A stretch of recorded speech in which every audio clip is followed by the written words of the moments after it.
their whole career, people should be able to look forward to financial security in retirement. Canadian workers who've paid into a pension plan on every paycheck should be able to rely on it actually being there when they retire. After years of showing up each day and investing in your career, your family, and your community, you need to know that your pension will be there for you. Il est tout à fait normal que les travailleurs qui contribuent that workers contributing to a pension fund should deserve it at their retirement. After years of working, you should be able to count on your pension. Too often, we've seen workers, through no fault of their own, forced to take big cuts to their pension when the company they worked for goes bankrupt. This needs to change. Canadian workers deserve better. It's time for the government to stand up for workers and secure Canadians' pensions. That's why Canada's Conservatives will change the law so that when a company goes bankrupt or is being restructured, workers will be protected. We will prevent executives from paying themselves large bonuses while managing a company going through restructuring if the pension isn't properly funded. It's that simple. It's time for the government to secure pensions for workers, and that's why a Conservative government would change the law. If a company goes bankrupt or is restructured, the workers deserve protection, not the leaders, the CEOs. We'll put workers and pensioners in priority. Certainly, we will prevent CEOs from taking bonuses when the company they're managing is restructured and the pension is not properly funded. Massive bonuses while workers lose out in their retirement.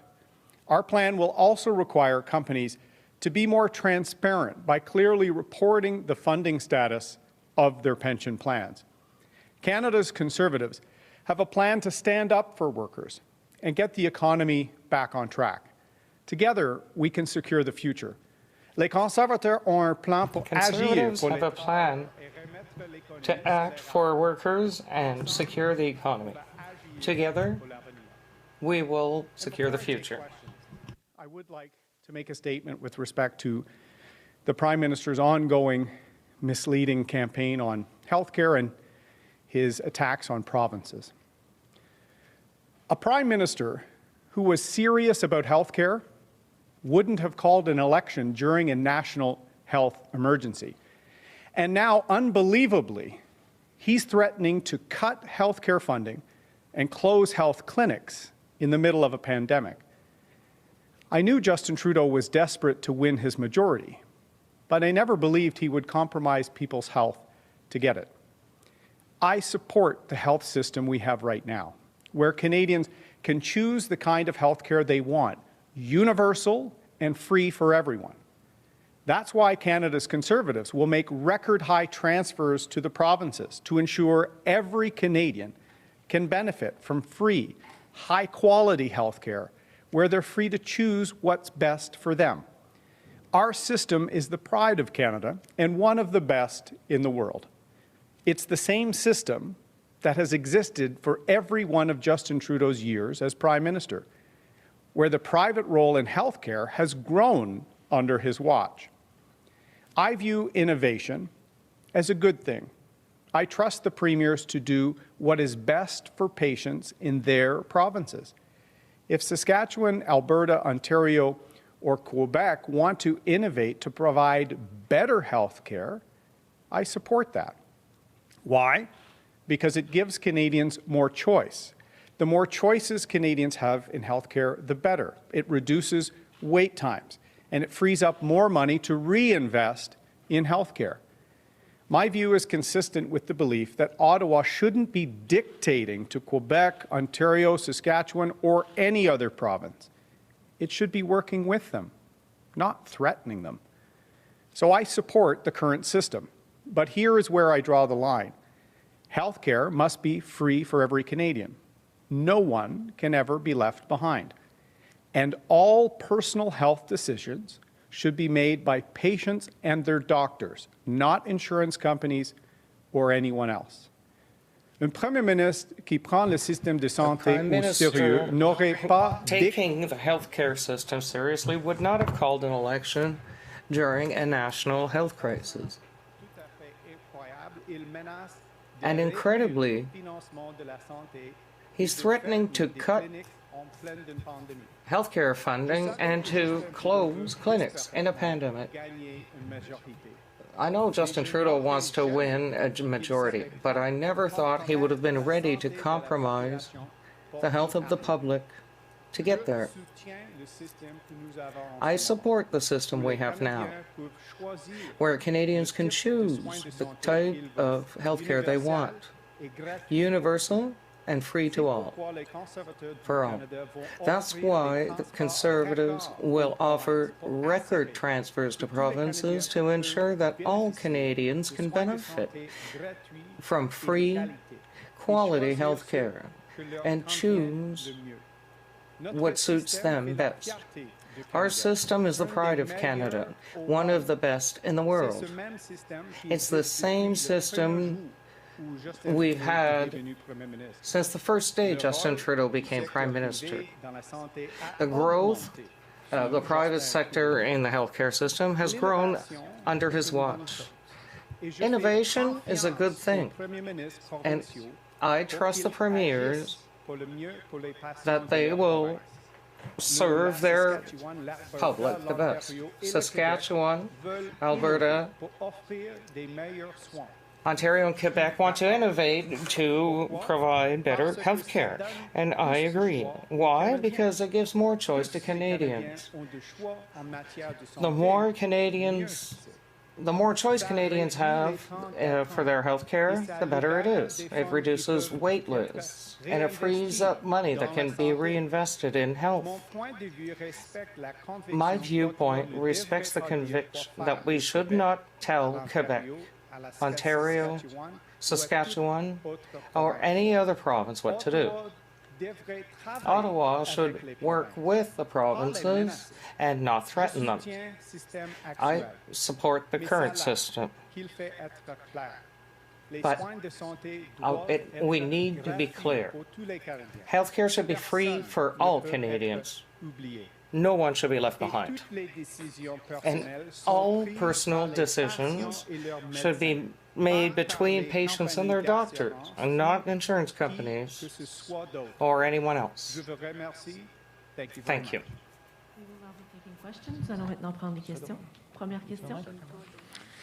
Sur l'Afghanistan, M. O'Toole, Boris On Proulx du journal Le Devoir.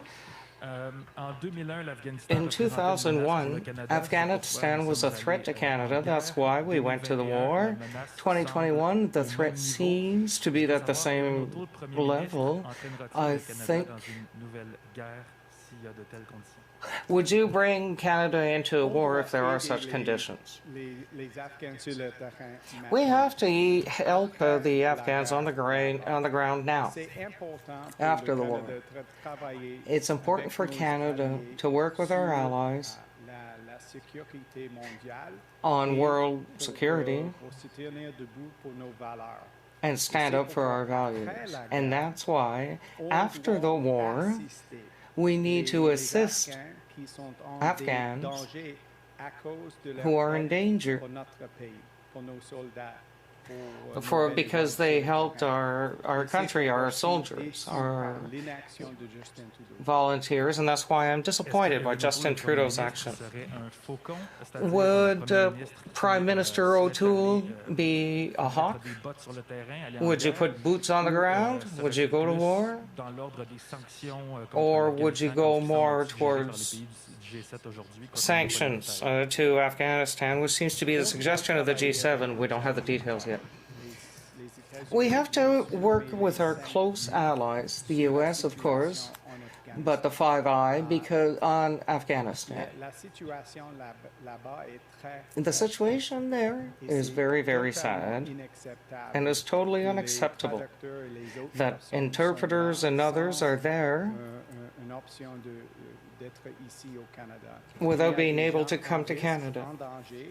There are people at high danger because of the work they did with our soldiers and our armies.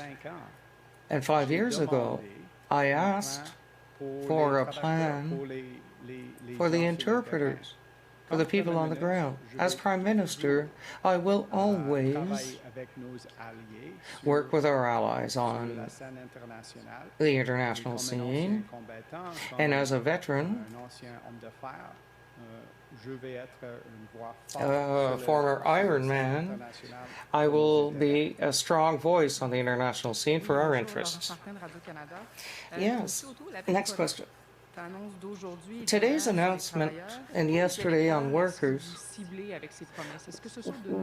what groups, what voters are you targeting with these? Are they new voters for the Conservatives? We need to attract new voters in this election, certainly. And that's why I'm talking about Canada's recovery plan. We need an economic restart in every sector of the economy in every region of our country. We're the only party with a plan. And I will work with the unions and NGOs and nonprofits to improve the situation for Canadian families and Quebec families in the regions. And I've had excellent conversations with the unions in Quebec and across the country. We need to work together for an economic recovery post-pandemic. I want to attract more people to the Conservative Party and our plan to get Canada back on its feet. That's why we have Canada's recovery plan. And I'll partner with unions, with nonprofit organizations to get this country working again in all sectors of the economy and in all regions of the country. And I'll partner with folks to help the well-being of families after COVID-19. We have to work together, and our plan, Canada's recovery plan, is a plan of action, and I invite more people to read it and help us get the country back on track.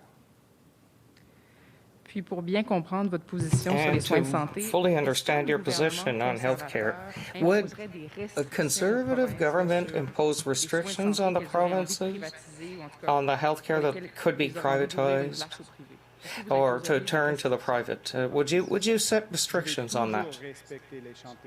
I will always respect provincial jurisdictions and I'll increase transfers, health transfers, by another $60 billion. And I have a plan, a clear plan on Canadian health. And I want a federalism of partnership, not the paternalism of Mr. Trudeau. Did the Prime Minister cut health transfers to Quebec or other provinces? It's totally unacceptable in the middle of a pandemic for the Prime Minister to continue to his campaign of division and acting against the interests of Canadians. I bring people together and I will work with the premiers for the benefit of their citizens. I will work with the premiers as a partner for the well-being of their citizens. I have a plan that has been very transparent about giving an extra $60 billion to our public universal healthcare system. Mr. Trudeau has launched a campaign in the fourth wave of a pandemic, and almost every day he has tried to divide people, mislead people, manipulate media, and now pick fights with the provinces when we should be working together to fight the fourth wave. So I think it's time for a federalism of partnership, not of division. And so I'm inviting more Canadians to look at our plan, Canada's recovery plan, look at our once-in-a-generation investment that we're planning to make in our healthcare system, our public healthcare system. And I think the more Canadians get to see our plan, we can put the division and the approach of Mr. Trudeau behind us. Next question. Chris Reynolds, Canadian Press. The Conservatives are planning to reverse the federal ban on the Ruger Mini 14 that was used to kill 14 women at École Polytechnique in Montreal in 1989. Why are you making this promise? Well, in terms of the rise in domestic violence and in the rise of hate crimes during the pandemic, we've actually been talking about tackling that. That's one of the shadow pandemics in the COVID-19 pandemic has been feminicides in Quebec, a rise in domestic violence. So we want to tackle those challenges, and it's in our Canada's recovery plan. We also don't want to mislead or divide Canadians when it comes to public safety. That has been Mr. Trudeau's approach, trying to divide people who hunt or sports shoot from Canadians that don't. We have a very effective screening, training, and licensing system in Canada for people who follow the law and obey the rules to be able to hunt. It's a tradition in Canada, and I want to make sure public safety is at the forefront, so we will fix the smuggling problem at our border. We will work with law enforcement on the criminal spread of illegal firearms. We'll concentrate our resources really where they need to go to keep Canadians safe, not try and mislead and divide people as Mr. Trudeau has. In your press release today, the party targets so-called corporate elites and makes a pledge to prioritize pensioners when bankruptcy proceedings are underway. And just yesterday, you promised union representation on big companies' boards. This position stands somewhat in contrast to that of the government you were a part of under former Prime Minister Stephen Harper, which, for example, cut the corporate tax rate from 22 to 15%, where it still sits. So, specifically, are you willing to consider raising the corporate tax rate? Well, I'm glad you highlighted some of the policies we're putting out for working Canadians and for union representation on boards of directors and to secure the pensions for people who may risk losing their pension if their company goes bankrupt. These are issues that I've been working on for several years to try and make sure we stand up for working people, to give them a seat at the table. And after COVID-19, I want to secure jobs. I want to see wages go up. I want to tackle the cost of living crisis and the housing crisis. In our plan, in Canada's recovery plan, we have many policies focused at fighting the cost of living crisis we have. But I want working families to know our plan has a seat at the table for organized labor to help us get this economy back on track. And Mr. Trudeau, Mr. Singh, and the other parties don't want all sectors of the economy to have a recovery. I want all workers to have steady work, rising incomes, and that's why we want our economic recovery to be in all sectors and in all regions. And I want working Canadians to have a seat at the table and a champion in a Conservative government. Les travailleurs canadiens méritent Canadian workers deserve better here in Ottawa, and that's why our Canada Recovery Plan gives a seat at the table, decision-making table for big companies. Today, I've announced pension protection for workers in a situation where their company has gone bankrupt, for example. We need policies that benefit Canadian families and workers. And the Conservative Party is the only one with a plan for a recovery plan in each sector of our economy and in all regions. And we need to act for our workers. Good morning. Janice McGregor from CBC News. You've spoken in the past about how you feel there's the Conservatives on one hand and all the other parties lumped in together on the other, but reading your platform language on pensions, it actually seems to be borrowed from positions that the New Democrats have taken on this very issue to protect workers' rights in the past. So I'm wondering why you're moving your party's position in that direction in this election and what feedback you've had from the business community, the investment community, about this kind of shift. Well, it's not a shift for me, Janice. I had a private member's bill on protecting pensions in bankruptcy several years ago because I represent auto workers. My dad worked at General Motors. In some of my first meetings were with people worried about their retirement, worried about losing their pensions. And so I've been talking about this for many years. If you work hard, you need to have a government that has your back in restructurings. I've also worked on restructurings as a lawyer. And so I've put forward thoughtful, smart policies to protect workers and our economy. And as leader of the Conservative Party, I've put forward Canada's recovery plan to stand up for all Canadian families, not picking and choosing which sectors of the economy deserve a recovery like Mr. Singh and Mr. Trudeau.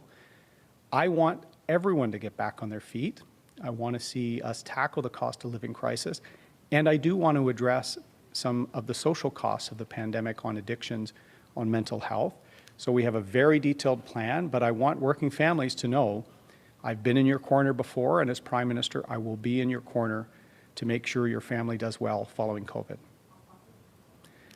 Les pensions pour les travailleurs sont un enjeu important. Worker pensions are an important issue for me personally.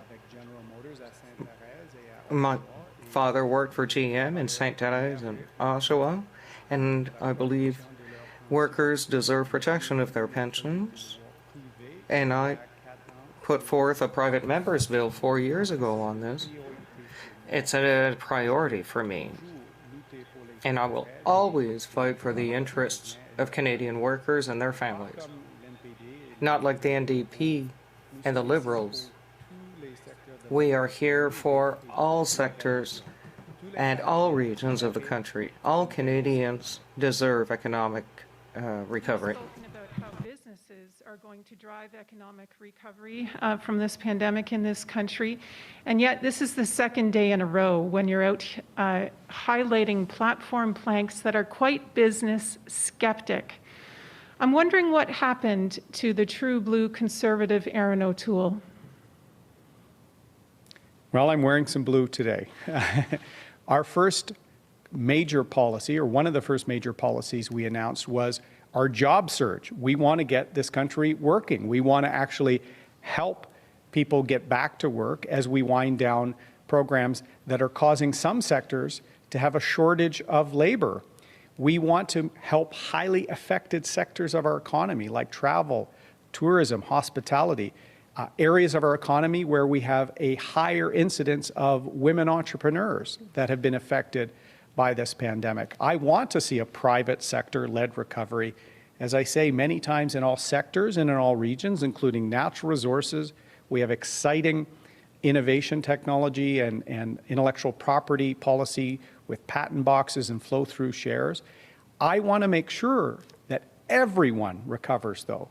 So I do have provisions to make sure working families and workers and their organizations have a seat at the table, have a role in some of the prioritization of infrastructure. I want to make sure all Canadian families do better after this difficult year and a half for our country. We need an economic recovery, as I said, in all sectors of our economy and all regions. And I'd like to see an economic recovery led by the private sector, which is why we've already launched policies on innovation for the sectors most impacted by the pandemic, including restaurants, hotels, tourist sector. We need an economic recovery in the private sector while respecting workers and their interests, which is why we have policies for companies, small and medium enterprises, but also workers. It's important to me for the well-being of all Canadian families after the pandemic. Michael Couture from Global National. During the pandemic, for-profit long-term care homes were seen to have higher rates of COVID-19 outbreaks, and some studies said that they actually had inferior care. So why did your party vote against the idea of prohibiting for-profit long-term care? Our healthcare system, its strength is its public basis and its universal coverage. We need to make sure we reinforce our public healthcare system, which is why on the second day of this election campaign, I launched Canada's Recovery Plan, which has a minimum 6% increase in healthcare transfers every year in a way that's stable, predictable, and without conditions. We all want to tackle the gaps that were exposed in the pandemic, making sure long-term care, our healthcare system, our fatigue, frontline nurses, doctors, technicians, all get relief. That's why we're giving the provinces $60 billion over the next decade to help build up our system after the pandemic, fix gaps, and improve the situation and response in long-term care. The fourth pillar of Canada's recovery plan also makes sure we will never again be unprepared for a crisis. We will have domestic capacity for critical medicines, vaccines, and equipment so that we're not caught off guard as we were in the early stage of this pandemic. We will respect the provincial jurisdiction in these areas and be a predictable partner, as opposed to Mr. Trudeau, who in an election he called in a pandemic is dividing people, is being caught misleading people, and is now trying to divide province versus the federal government. That's not how I'll be as Prime Minister. I will try and have collaboration and partnership at the center of improving lives of Canadians. With all due respect, you didn't answer my question, so you can do so in the follow-up if you'd like, about voting against prohibiting long-term care, but also as a follow-up, on page 150 of your platform, you promised to, quote, encourage partnerships with private nonprofits or nonprofit long-term care homes. How would you do that? We need to improve the response and the quality of life in all long-term care homes in Canada. And as the provinces look at improving long-term care, whether public or private, we need more resources, more funds, and we don't need Ottawa dictating to other provinces that they're so far removed from. How would Mr. Trudeau know what works best in Quebec or in Ontario? We need the federal government to be a partner, and that's why in Canada's recovery plan, we've locked in and guaranteed $60 billion in new money over the next decade, an historic level of investment that will allow us to tackle improvements in long-term care, will also allow us to provide more choice, lower wait times for Canadians, and anywhere we can partner with the provinces to improve the health care and the well-being of their citizens, I will be there as a partner. Next question. Good morning, Mr. O'Toole. Kevin Gallagher, CTV National News. The Liberals announced a large number of housing-related policies this morning. They claim it will lead to more housing construction than your plan. What's your response? Mr. Trudeau's had 6 years and has failed. The housing crisis has exploded in the last 3-4 years under his leadership. He has had programs that have been ineffective in terms of affordable housing, in terms of programs for first-time homebuyers. That's why in Canada's recovery plan, I put forward a detailed and serious plan to tackle the housing crisis. It will ban purchases by foreign investors who have no intention of living in Canada. It will accelerate the construction of 1 million new homes. It will free up federal lands and properties to work on supply. It will work on density. It will give first-time home buyers longer mortgage terms to have more certainty. We will work on the mortgage stress tests and other things to make sure there's access, and we will incentivize more purpose-built rental housing. We have a serious plan to tackle a serious crisis for our country, and after 6 years of inaction from Mr. Trudeau, more hollow words today is not what Canadians deserve. They deserve a plan, and we will deliver on our plan. Just to follow up, I'd like to talk about... Oh, no, it's no problem. My colleague would like that in French. On a un plan pour la We crise have a du logement plan maintenant. for the housing crisis now across the country. Mr. Trudeau has just announced a plan after 6 years of inaction. We are in a crisis because of Mr. Trudeau's inaction. We will build another 1 million homes here in Canada. We will correct the mortgage situation. We will banish foreign purchase and a clear policy to fight the housing crisis across the country. It's in our plan, in our Canada Recovery Plan. And Quebecers and Canadians deserve an action plan. Okay, follow up. This morning you said that you would support provinces if they wanted to innovate on health care. As Prime Minister, what would you do if a province wanted to innovate by expanding private healthcare options? Well, let me reiterate, I 100% support our public and universal healthcare system. I've long called it fundamental. It's paramount to the well-being. We should be very proud of our system and strive to improve it. That's why in Canada's recovery plan, the plan I launched on the second day of this campaign, we're guaranteeing increasing stable funding, $60 billion over the next decade to partner with the provinces to improve healthcare, improve long-term care, give relief to our front lines, get wait times down, partner with the provinces. And we have seen instances of innovation in the pandemic. The fact that the provinces used the pharmacies and those networks to deliver vaccines and to get faster, better service out by using those networks of pharmacies, always respecting universal free access, but accelerate and reducing the wait. That is the type of thing that we need to respect. And the federal government as a stable partner, we must be there to allow the provinces to innovate, to give more choice, and to make sure we get wait times down. Next question. Good morning, Mr. O'Toole. Marika Walsh with the Globe and Mail. There's a big difference between a public system paying for a vaccine and paying a private person to administer that vaccine, and for people to pay for a service and skip ahead of the line because they are able to pay.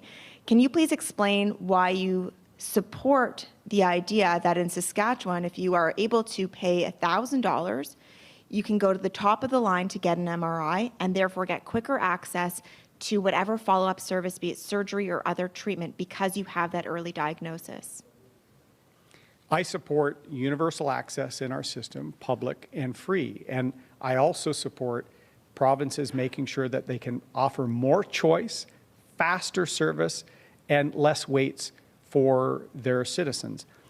All provinces, I know, want to have the best healthcare performance for their provinces. As a federal government, I will be a reliable partner with predictable, stable funding.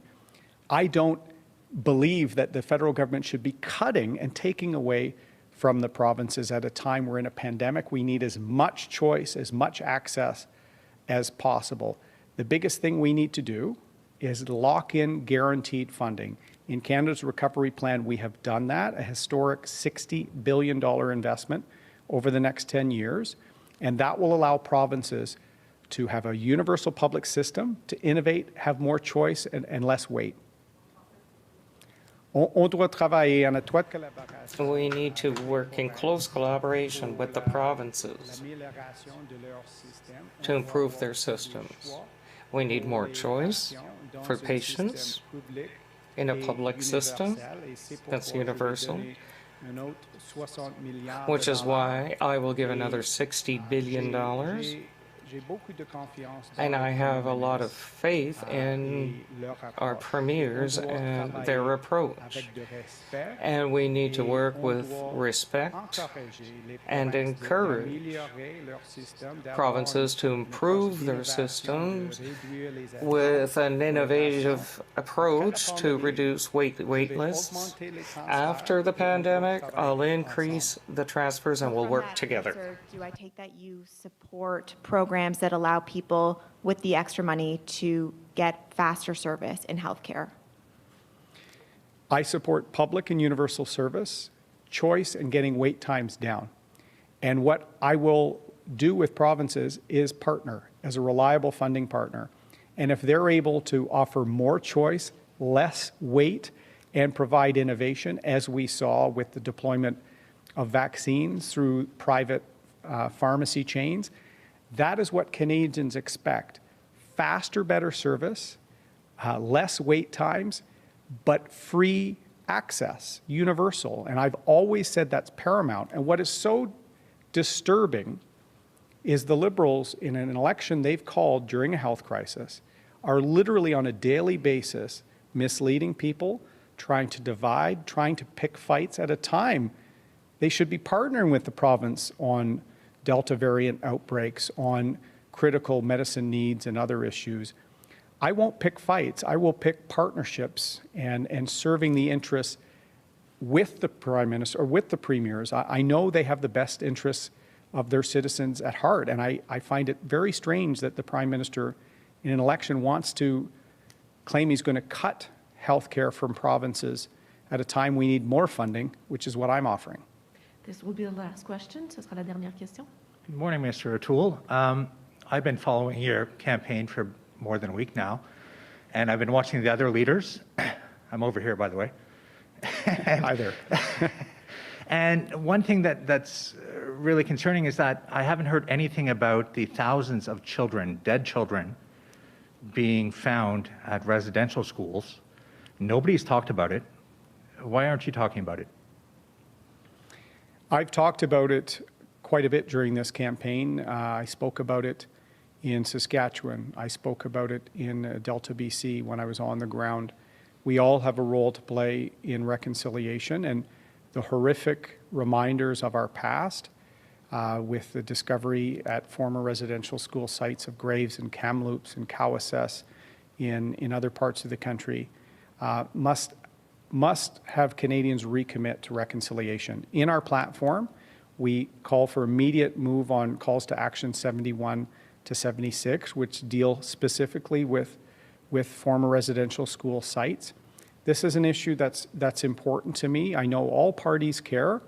I want to be a Prime Minister that actually partners with First Nations to make real, steady, deliverable progress. And the calls to action are our roadmap, but we need to restore trust and accountability in the federal government when it comes to reconciliation. You've been very clear on what's happening to the Uyghurs in China, saying it's genocide. I asked you a few months ago, you might not remember, but I was doing pool duty outside of West Block, and I asked you whether or not you feel what happened to Indigenous peoples with residential schools, with the 60s scoop, constitutes genocide. You didn't give me a clear answer. I don't like to ask yes or no questions, but do you believe what happened to Indigenous people here in Canada constitutes genocide? I've said the entire residential school chapter of our history, which was long and horrible, represents a form of cultural genocide, meaning the system was set up to actually take the language, the culture, the identity from those young people, and it's horrific. There was a horrific abuse and maltreatment and deaths.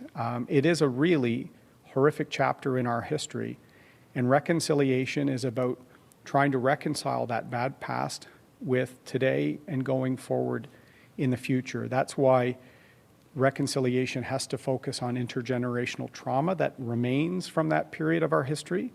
And it's why this week in British Columbia, I announced an historic investment, $1 billion over 5 years for Indigenous mental health and addiction treatment, and to make sure that the treatment options are culturally appropriate, being led in partnership by thought leaders, knowledge keepers from Indigenous communities.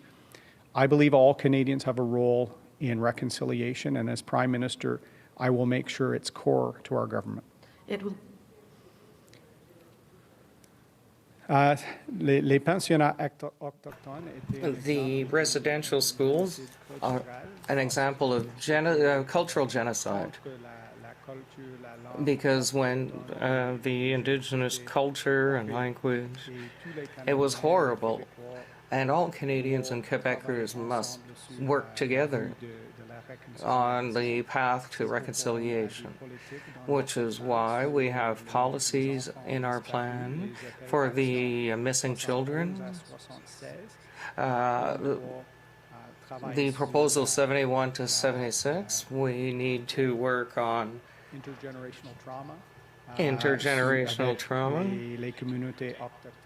with the Indigenous communities, and this is why I've just announced an historic investment of $1 billion for the mental health of Indigenous peoples and addiction in First Nations, and We will provide the treatments in with a sensible approach for the First Nations, or sensitive, I guess. We must work together as Canadians on reconciliation. This concludes the press conference.